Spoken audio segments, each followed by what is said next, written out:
আসসালামু আলাইকুম রহমতুল্লাহ বারাকাতুহু। শুরু করতেছি মহান আল্লাহ রাব্বুল আলামিনের নামে। আজকে ঢাকা টু চট্টগ্রাম হাই রোডে যাওয়ার পথে কিছু অংশ ভিডিও করলাম। ভিডিওর মাঝে দেখেন আপনারা কোনো কিছু দেখতে পান কিনা,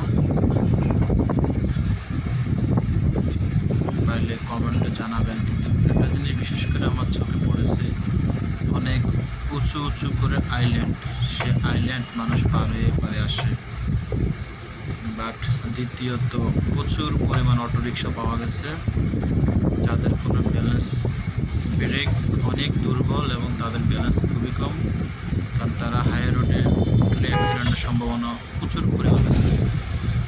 কারণ বিশেষ করে টিভিতে খুললে দেখা যায় অটোরিকশার সাথে বাসের ধাক্কা, ট্রাকের ধাক্কা, প্রাইভেট কারের ধাক্কা। আজকে ভিডিওর মাঝে কিছু অংশ ধারণ করার চেষ্টা করলাম।